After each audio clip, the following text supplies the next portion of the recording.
buenas, bienvenidos una vez más a este espacio informativo creado por y para ustedes con información veraz, científica, con buenos invitados. Sígueme para más consejos, un podcast pensando siempre en la salud femenina.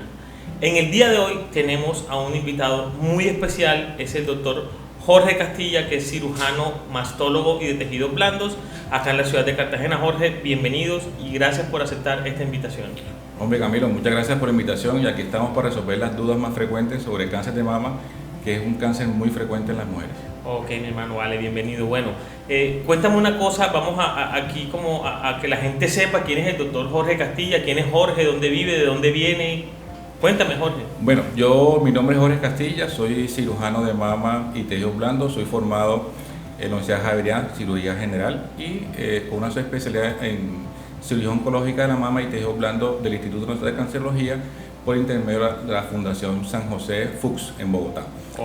Soy cartagenero, vivo en el barrio Crespo y de barrio, así como todos nosotros que hemos salido en adelante con el estudio. Así es, mi hermano, bienvenido de verdad una vez más, viejo Jorge. Qué gusto poderte tener acá, sobre todo en este espacio donde muchas mujeres tienen muchas dudas que expresan a través de redes sociales. Y bueno, vamos a hablar de un tema súper importante que es el cáncer de mama en Colombia, pues en el mundo, poniéndonos en contexto. Qué bueno tener un experto de la ciudad de Cartagena que además trabaja en varios centros oncológicos de la ciudad y que maneja desde el estrato 0 hasta el estrato 6 y que puede de pronto ver como muchas diferencias entre los manejos, que aunque sean los mismos indicados por ti, pues ya hablaremos de eso como más adelante, a veces hay ciertas dificultades en el acceso al mismo. Jorge, ¿por qué el cáncer de mama es tan importante en nuestro país? Bueno, el cáncer de mama es un problema de salud pública, es el cáncer más frecuente en la mujer. En el 2022 las estadísticas de Globocam se diagnosticaron 117.000 casos nuevos de cáncer en Colombia. De esos 117.000 casos, 17.000 casos fueron de cáncer de mama, el cáncer más frecuente en ambos sexos.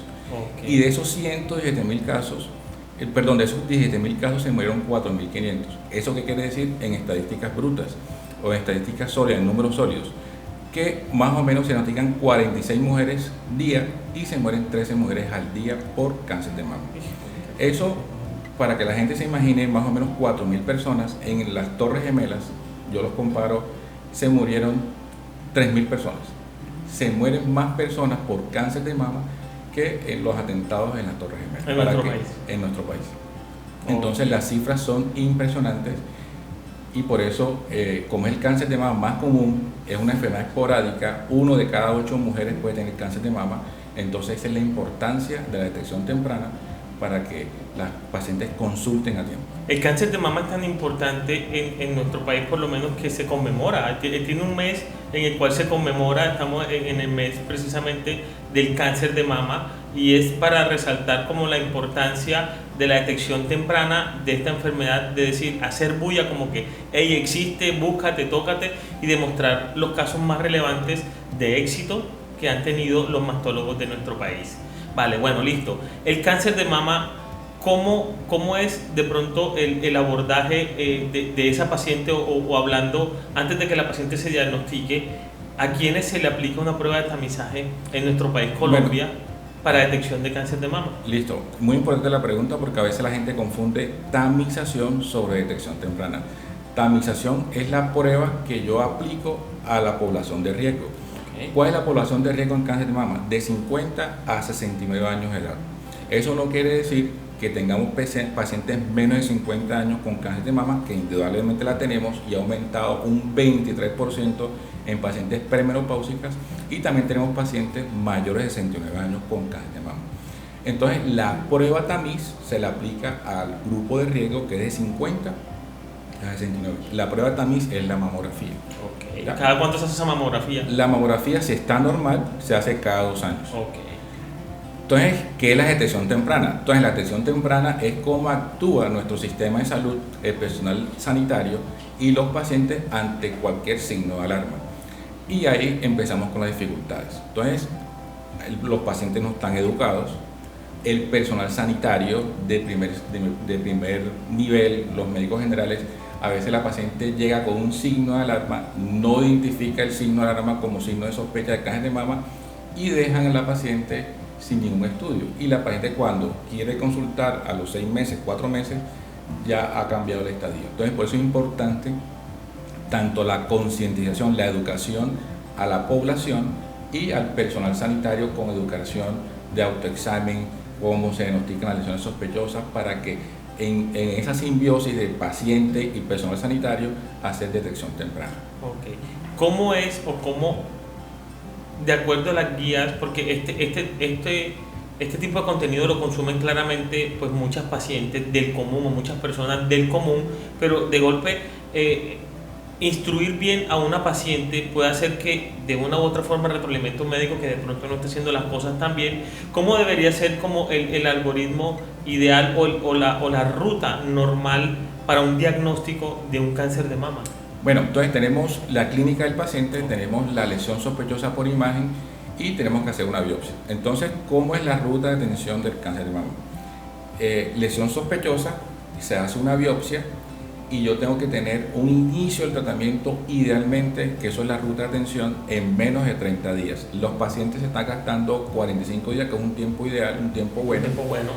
Entonces, ¿por qué? Porque lo que va a impactar en las variables duras que me interesan a mí, que el paciente sobreviva más y que el paciente, la enfermedad no recaiga, que son las variables duras que uno persigue como oncólogo, eso va a ser impactado entre el tiempo que yo inicie el tratamiento. Entre más rápido inicie el tratamiento, esas variables van a impactar positivamente en la paciente, va a vivir más y no va a recaer. Entonces eso es muy importante. Entonces, si yo tengo una lesión sospechosa, una imagen por ecografía o mamografía sospechosa y el médico general no identifica la lesión, o la paciente se hace la mamografía y nunca busca el estudio, entonces la ruta de atención que dice, si se hace una mamografía, la mamografía es sospechosa, el sitio donde se hace la mamografía llama a su EPS para que entre en esa ruta de atención y la paciente le dan una cita prioritaria con el mastólogo, pero a veces se pasan los pacientes.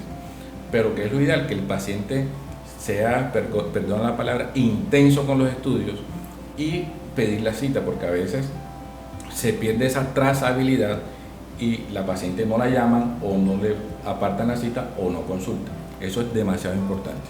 Pero normalmente la trazabilidad, se manda la información a su EPS en el sitio donde hace la mamografía, le apartan la cita y al mes, al 45 días, tiene diagnóstico y ya inicia un tratamiento. Eso se hace en todos los centros oncológicos donde yo trabajo y esa ruta funciona muy bien, pero como toda regla tiene su excepción, a veces hay pacientes que se salen de esa regla y se demoran un poquito más, pero normalmente el paciente antes de 45 días tiene inicio de su tratamiento oncológico, ya sea quimioterapia o cirugía.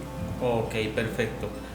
Hablemos un poquito de ese tratamiento, o sea, ¿cuáles son de pronto las opciones terapéuticas que tiene una paciente en estos momentos? Bueno, o antes de hablar de las opciones terapéuticas, de pronto, ¿qué sintomatología? Porque este mensaje de pronto le debe quedar claro a las pacientes que de pronto no lo saben o no lo han leído. Señora, ¿qué cosas le pueden hacer a usted sospechar que usted se sienta en su autoexamen que algo anda mal en su seno? O sea, ¿qué de pronto puede notar o sentir esa paciente como para que les quede súper claro ese dato a ella? Bueno, una de las estrategias que nosotros utilizamos es el autoexamen. El autoexamen, si yo tomo solo el autoexamen como variable única para impactar en las variables que me interesan a mí, como mortalidad y que el paciente no recaiga, de pronto no va a tener mucho impacto. Pero el autocuidado y que la paciente conozca sus senos y sepa que el tejido mamario no es un tejido liso, que el tejido mamario es un tejido nodular, y cuando ya la primera vez que se va a palpar bolitas, eso es normal, y cuando yo me palpo algo que no es normal, porque ya la paciente ya se aprende a conocer y se aprende a palpar, debe consultar. Aunque piense que es una cosa muy mínima, debe consultar. Y yo como clínico la examino. El examen clínico, como por un experto, falla hasta un 45%. Entonces, debo de valerme de las imágenes de mama, llámese ecografía, llámese resonancia o mamografía. Y con una imagen yo descarto o confirmo la sospecha que tenga la paciente. Entonces, si yo no le palpo nada a la paciente y la paciente sospecha que tiene un nódulo en la mama, tengo que completar el estudio con una ecografía, mínimo. Y si la ecografía me dice que está normal o tiene un nódulo ya vamos a ver las características de ese nódulo, si es sospechoso, si es altamente sospechoso o muy probablemente benigno. Y con eso tomamos una conducta.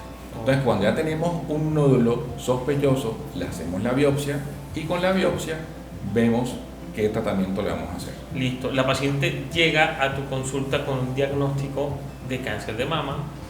¿Cuál es el paso a seguir después de mastología? O cómo idealmente tú quisieras que te llegara una paciente a tu consulta ya como mastólogo. Vamos, tú no eres la persona que va a pedir la ecografía ni la mamografía y ojalá tampoco los exámenes de extensión. ¿Cómo te gustaría o cómo debería idealmente llegar esa paciente? Muy importante, mundo ideal, mundo real. Mundo real es que el paciente a veces llega sin ningún estudio a la consulta. Solo la biopsia. Dice, tiene cáncer. No, solo la ecografía sospechosa. Okay. Mundo ideal es que el paciente llega al mastólogo con biopsia, inmunistoquímica y estudios de extensión. Entonces, ese es el mundo ideal. ¿Por qué? Porque si yo tengo una lesión sospechosa y apenas le voy a mandar a hacer la biopsia, ese tiempo lo está perdiendo el paciente. Entonces, a veces las consultas con los subespecialistas acá en la ciudad a veces son muy demoradas. Pero acá nosotros en la ruta de atención tenemos unos cupos disponibles siempre, pero a veces... eso dan. A veces tú que trabajas también acá en esto, a veces uno puede atender 40, 50 pacientes en un día y quedan pacientes ahí que son prioritarios también. Entonces, lo ideal es que el paciente llegue con todos los estudios y la inmunistoquímica, que a veces tenemos la demora en la inmunistoquímica porque a veces ese estudio va hasta Bogotá y la inmunistoquímica es el apellido del tumor.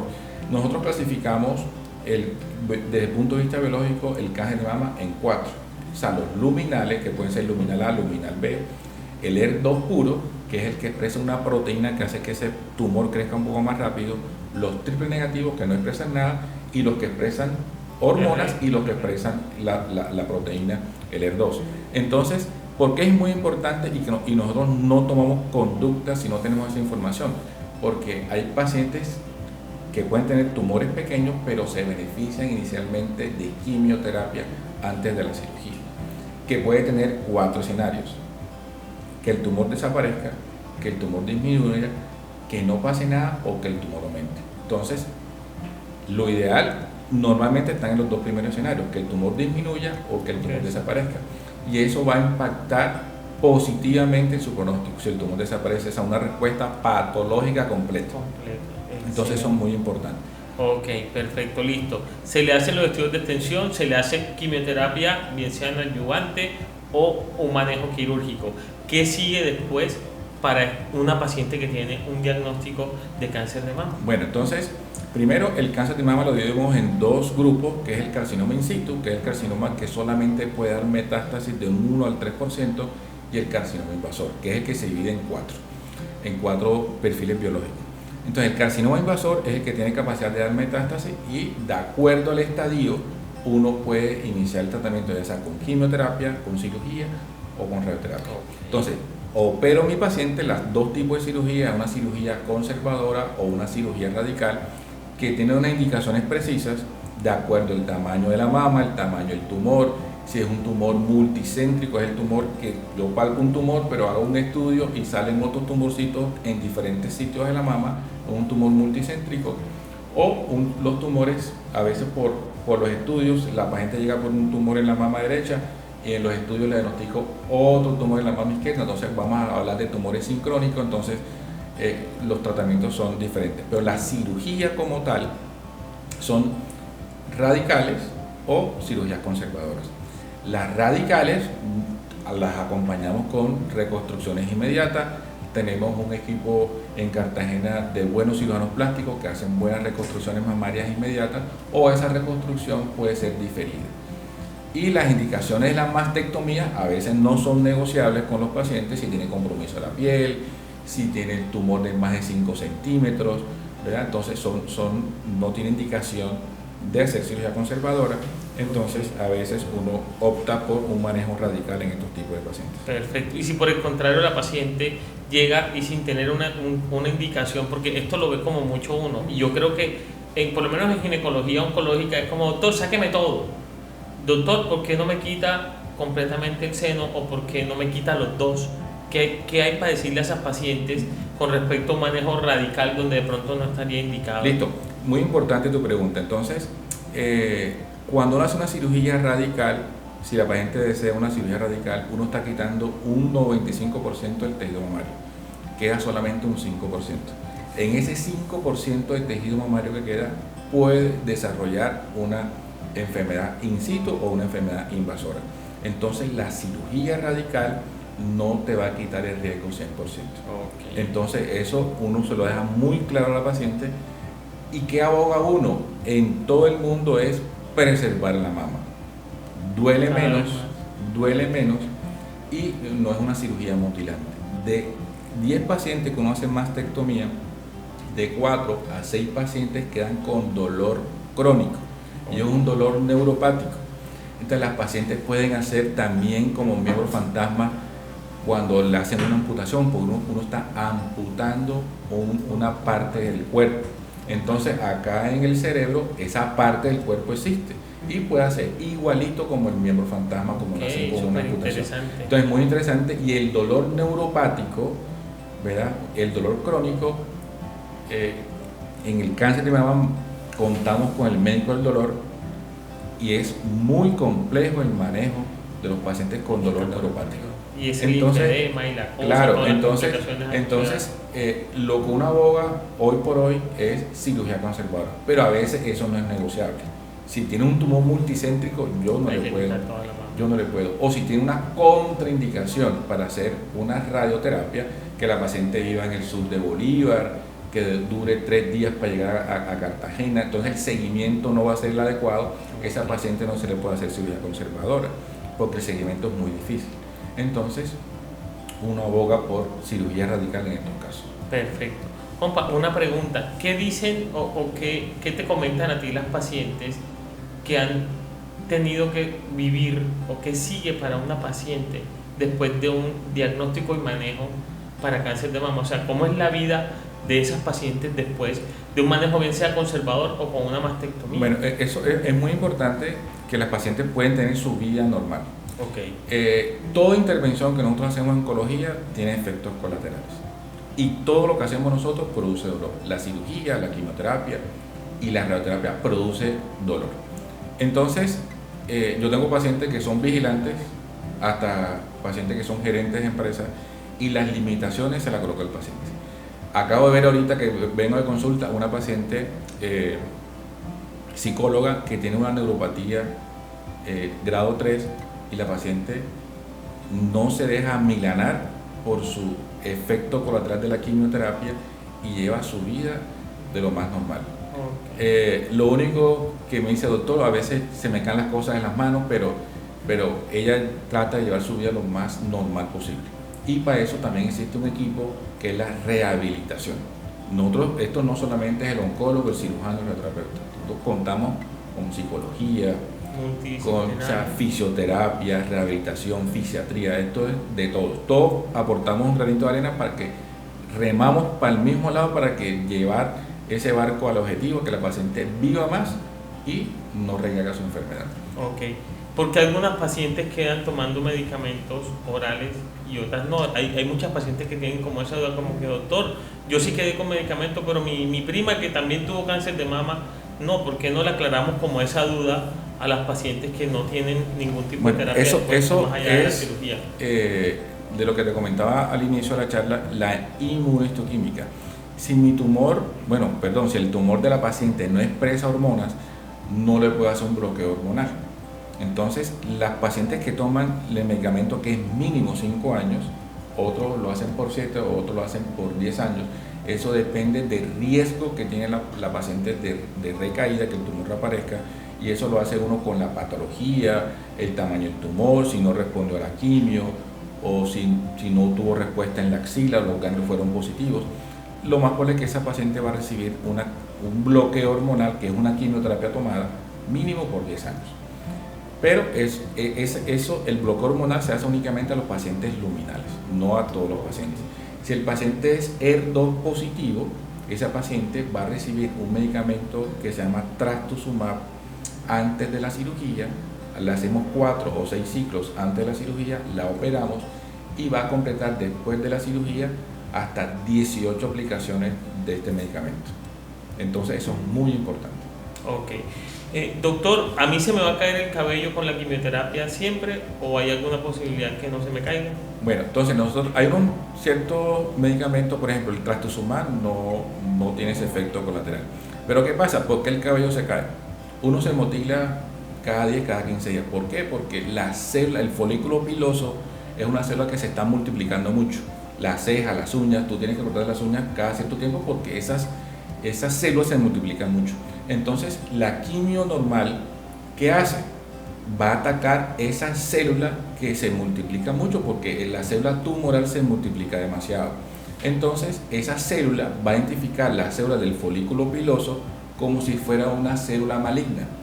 Y por eso es que se cae el cabello a nuestras pacientes. Pero eso es un efecto pasajero, mientras que tenemos un cierto tipo de medicamentos, pero después va a salir su cabello. Eso, a veces los pacientes, ese es el efecto colateral menos que le prestan atención. Okay. ¿Por qué? Porque es algo que es pasajero.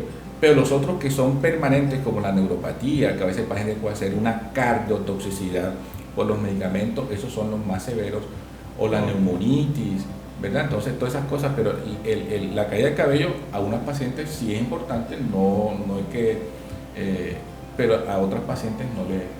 Y eso es algo pasajero. Ok, doctor, y yo, si tuve cáncer de mama, yo en algún momento me voy a poder de pronto tener hijos con mi pareja. Es una duda que por lo menos a mí en el ámbito de ginecología oncológica pues me mandan muchísimo como que las pacientes, los mastólogos, el oncólogo me remiten mucho pacientes y pues realmente yo quiero que tú como mastólogo, porque yo le puedo decir como ginecólogo las cosas buenas o malas que le pueden pasar durante el embarazo, pero aquí eso no es lo realmente importante. Lo realmente importante es que nosotros como oncólogos queremos que las pacientes vivan más años y ojalá vivan más años sin la enfermedad. Pero una paciente que se quiera embarazar, ¿cuál es el mensaje que tú como mastólogo, después de haber sido superviviente de un cáncer de mama, debes seguir? Listo, mira, lo ideal es que la paciente quede embarazada mínimo después de 5 años. Ojo, 5 años. 5 años de haber terminado el tratamiento. ¿Qué pasa? Si el paciente tiene un tumor luminal, es una paciente premenopáusica, es un tumor luminal, nosotros podemos utilizar un medicamento que se llama el tamoxifeno, y el tamoxifeno es teratogénico. Entonces yo no recomendaría, y los pacientes uno lo manda a ginecología para que utilicen un método anticonceptivo no hormonal, idealmente de barrera, para que no quede embarazada mínimo en esos 5 años. Hay pacientes y uno le da las recomendaciones y queda embarazada. Entonces, si está tomando tamoxifeno, entonces hay que suspender el medicamento. Y esa paciente tiene que ser valorada por ginecología de alto riesgo, o sea que es materno-fetal. Porque a veces el paciente puede, el bebé puede tener alguna complicación. De los casos, eso no quiere decir, no es una medicina basada en la evidencia, sino en mi experiencia de los casos que yo he visto hasta ahora, que son luminales, el niño súper bien. Okay. Pero eso no es lo recomendable. Lo recomendable es que no quede embarazada en los primeros 5 años después del tratamiento. A veces el cáncer de mama asociado al embarazo, que es el cáncer más frecuente en el embarazo, si la paciente está embarazada y le diagnosticamos un cáncer de mama, podemos hacer quimioterapia durante el embarazo, después de la semana después, 12, exacto, después que el embrión está formado. Entonces, del primer trimestre del embarazo podemos hacer quimioterapia. No podemos hacer cirugías de pronto conservadoras porque no podemos hacer radioterapia. Le hacemos la quimioterapia durante el embarazo, le hacemos la cirugía posterior al desembarazo del producto y continuar su tratamiento que tenga menester después del... Okay. Bueno, otra de las cosas, doctor, que sigue en mi vida de pareja o mi parte de la sexualidad después de haberme sometido a un tratamiento por cáncer de mama. Es muy importante la pregunta, ya que lo que nosotros hacemos, la quimioterapia puede producir una falla ovárica en hasta un 30%. Entonces, para que las pacientes me entiendan eso, las pacientes menopáusicas, cuando entran en la perimenopáusica, Es como si estuviera bajando el avión a Cartagena en una forma muy suave y sutil, y esos cambios son paulatinos, como son las oleadas de calor, la resequedad. Pero cuando hace una falla ovárica por la quimioterapia, esa frenada esa es en seco, o se viene el avión de picada, es agudo, o sea, es una parada en seco de ese carro y va a presentar los síntomas agudos como las oleadas de calor, resequedad vaginal, y eso, disminución del libido sexual. Entonces eso va a impactar negativamente en su vida sexual. Y si el paciente además de eso le hacemos una cirugía radical, entonces no se va a ver bonita como mujer y de pronto tiene un impacto emocional, impacto negativo con el esposo, y vemos muchas separaciones por eso. Y también vemos pacientes que el esposo siempre está ahí, siempre está presente, la acompaña a todas las consultas y siempre está ahí presente. El apoyo emocional es muy importante. Pero esas son las causas fisiológicas de por qué las pacientes disminuyen el líbido. Todo es por los tratamientos que nosotros hacemos. Entonces tenemos que acompañarnos de una persona experta en sexología, del ginecólogo, para que ese manejo de la sexualidad mejoren, y eso va a mejorar al paciente desde el punto de vista afectivo. Todo eso es muy importante. Ok, bueno, ya para ir cerrando, de pronto una pregunta que también es muy frecuente, doctor. Mi mamá tuvo cáncer y tengo una tía. ¿Cuál es mi riesgo o qué cosas podemos estudiar como adicionales en ese patrón heredofamiliar dentro de mi familia, doctor? ¿Qué cosas podemos hacer? ¿Qué recomendaciones me da usted como experto? Es muy importante porque eso después del boom de Angelina Jolie, el cáncer heredofamiliar tomó otro auge por lo que le pasó a esa actriz famosa. Si no fuera tan famosa no hubiese pasado nada. El cáncer de mama solamente debido a un daño genético estructural se relaciona de un 10 a un 15%. O sea, de un 80 a un 85% el cáncer es esporádico. Debe haber más daño genético, pero las pruebas que contamos hoy, que son más o menos 64 genes, esa prueba, si te sale negativa y tú tienes antecedentes familiares de riesgo y la prueba te sale negativa, eso no quiere decir que no te va a dar cáncer de mama, porque solamente de un 10 a un 15%. Entonces eso es muy importante. De pronto hay más genes que se relacionan con cáncer de mama, pero la prueba con que contamos hoy por hoy no estudia todos esos genes, ¿ya? Entonces es muy importante. Listo. Si tengo una paciente diagnosticada con mutación BRCA1 o BRCA2, ¿cuál es el paso a seguir de acuerdo a la recomendación que dan ustedes hoy en día como mastólogos? Bueno, entonces el BRCA1 y el 2 son genes reparadores. Entonces, si yo tengo un daño en mi ciclo celular y el gen reparador está dañado, eso me predispone a ciertos tipos de cáncer, que es el cáncer de mama, cáncer de ovario, cáncer de colon, páncreas, tiroides, ¿verdad? Entonces, eso me va a aumentar el riesgo para esos tipos de cáncer. En cáncer de mama, la penetrancia es altísima, es hasta el 80%.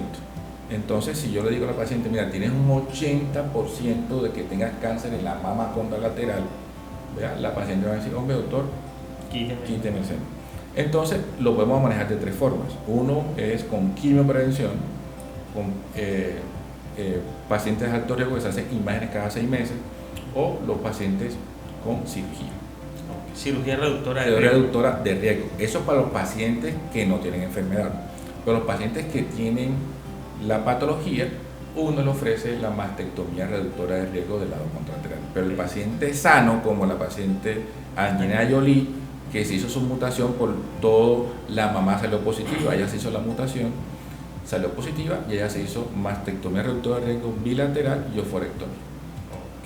Perfecto.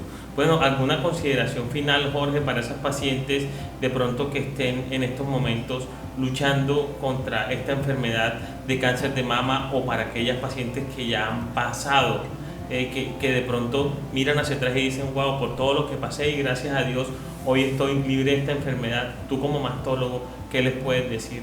Bueno, mira, nadie quiere tener cáncer, de ningún tipo de cáncer. Entonces, entre más temprano se diagnostique el cáncer, entre los estadios más tempranos, el pronóstico va a ser mucho mejor.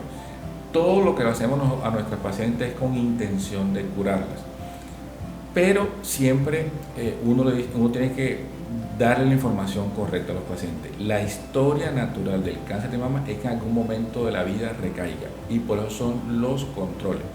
Y esos picos de recaída están estudiados al año, 3 años, 5 años y 7 años. Después de los 7 años, la enfermedad entra en una meseta, ¿verdad? Y son los controles anuales con mamografía, ecografía, TAC de tórax, gamografía, porque tenemos que estar siempre buscando que la enfermedad pueda recaer. Entonces, entre más tiempo pase del diagnóstico, el riesgo de esa recaída va a ser mucho menor. Y eso es muy importante. Y lo importante es diagnosticar a tiempo. Cualquier tipo de tumor. Y hay pacientes que tienen 20, 25 años y nunca han recaído. Y hay pacientes que al año, 2 años recaen. Eso quiere decir de la biología del tumor.